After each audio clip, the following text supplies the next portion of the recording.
in a way that you say this and then you say that. We are going to be working on that in the afternoon. Communicating through social networks is about, my definition of that, it's about having an open conversation with the world. It's an open conversation that you have with people that you know and with people you have no idea. Something that, and as I said at the beginning, something that in the last 2 years has changed so dramatically and so fast. And I have experienced this on myself, and I will give all the examples later today, on myself so much. How you can reach to an amount of people you have no idea you are reaching just by using social networks in the right way. You are reaching people that you are communicating with that will react even to the things you are doing online without you even knowing where these people live and who they are, and probably with very low chances that you will ever meet these people in person. And it doesn't matter if your goals are something that relate to those people. And that's a revolution. That's a total revolution.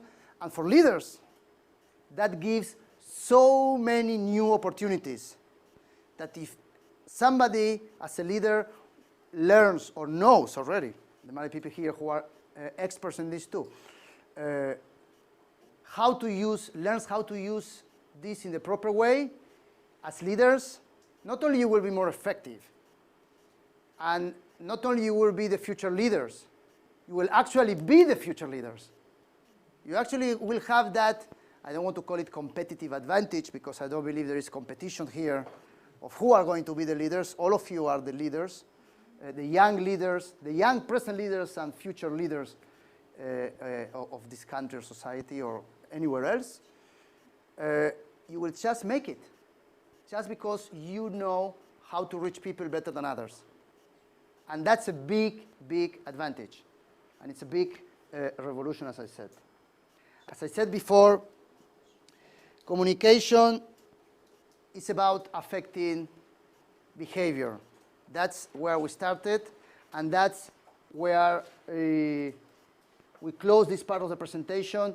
Before we go in some technique that you might know, and we will use it now to practice because of the time, that is called elevator pitch. Do you know elevator pitch? Okay.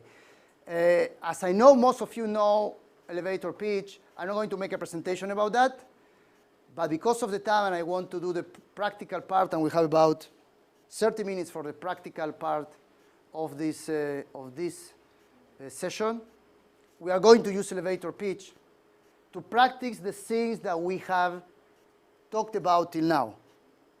Okay? I would just make sure that we are all talking the same when we talk about elevator pitch.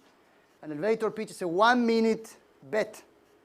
We have 1 minute to achieve the goals that we set in front of somebody we want to talk to. And we have to be precise. We have to stick to the core message of what we want to say. We have to get fast track attraction. There is no time for a 5 minutes trigger. It has to be a 5 seconds trigger so that we get attention very quickly. We have to be very confident because we have to hit in 1 minute. So we have to be very confident. We have to be descriptive so people understand what we want to say.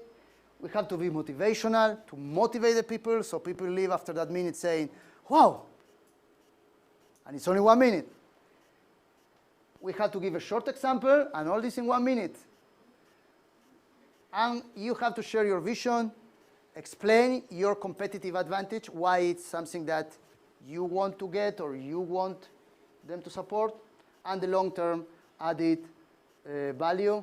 And I'm showing this again because the PowerPoint is basically working like that. What we are going to do now, first of all, any remaining questions, comments, before we move into the practical part of the session? Okay.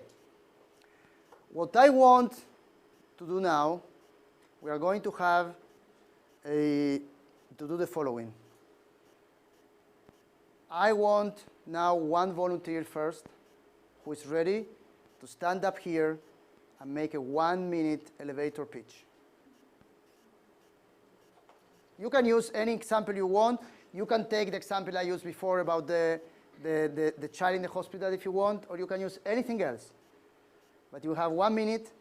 You have to tell us before the minute, just to save a little time, who you are and who is the audience, so that the audience can play the audience. So you feel the audience it is. Any volunteers who voluntarily are ready to volunteer?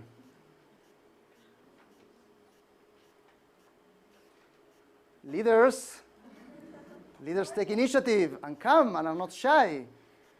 It's a learning. Please, your name? Just right now, Valo. Valo Sadiki? Do I have any time to prepare? Or? No. Against all the rules I share with you that you have to think, plan, right? This time, listen, it's not an exam. This is part of our learning. We are here as a learning community. So we are just doing this to learn. So you are not under exam. If you do great, great. If you do not great, it's just for us to learn together. Okay? Learn from each other. That's why there's the feedback. So. Yes, exactly. So I want you, as he makes a presentation, to take notes on the way he's doing this according to all the things that we have learned till now, so that we can really learn from that example. Okay, Valo, are you ready?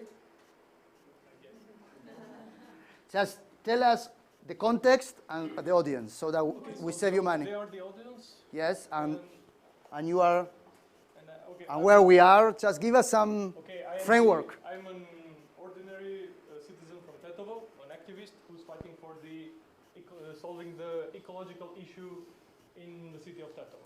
And the people here are citizens? People here are people from the Ministry of Environment, from the municipality, and from the government. Because they are the ones who I have to convince so that they actually solve the situation. Okay. Clear enough? Clear enough. Everybody knows. All the ministers in the room. Take your notebooks. 5, 4, 3. Just sorry, so I don't need to do any more presentation of poem. Just start with what I have to say in this 1 minute. Yes. Okay. And go. Ladies and gentlemen, dear representative from the ministry, I'm here. Thank you for your time, for your 1 minute that you gave to me. And I'm here for a very, very important issue that is really concerning the people of Tetovo, especially the young children who actually are not aware of what is going on with their health within their city. As you know, we have a huge problem in our city with the ecological catastrophe, actually with the garbage which is being burned, and it's actually placed just beside the city, from the smoke that is coming out of those burned garbage,